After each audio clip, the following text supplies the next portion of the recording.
সম্পূর্ণ রণ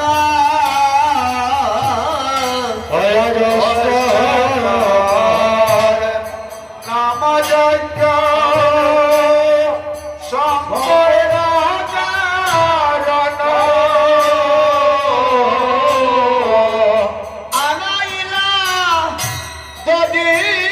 তাদের উদ্দেশ্যে আজকে তার সন্তানরা নাতি নাতিনীরা যারা এই মহাযজ্ঞ অনুষ্ঠান করেছেন, মদন মোহনকে আনন্দ দান করেছেন, আমি আশা করব, আমি আগেই বলেছি কৃষ্ণদাস কখনো কোনোদিন গোবিন্দ চরণ ছাড়া কোথাও যায় না।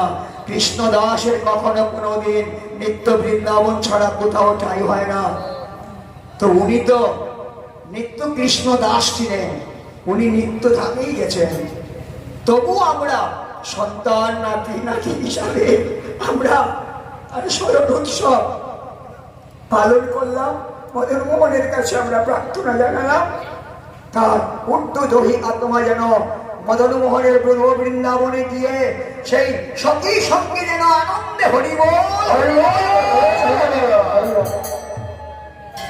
আসুন এবার আমরা চরণে আমার নিবেদন, মদন মোহনের এই শ্রীয়াঙ্গিনার এই আনন্দের বাজার যেন কখনো কোনোদিন নষ্ট হয় না।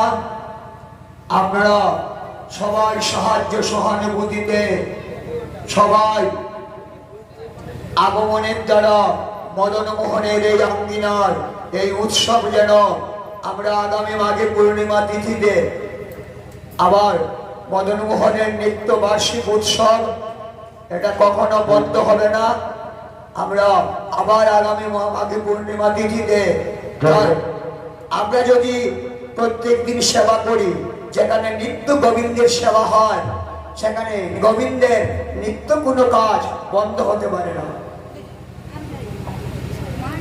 মহাপ্রভুর মদন মোহনের নিত্য যে উৎসব প্রতি বছর যেটা হয়, এটা শত বাধা আসলেও এটা কোনোদিন বন্ধ হবে না। কারণ আমি যদি চলতে পারি সে চলবে না, আরে সেই তো আমাকে চালাচ্ছে।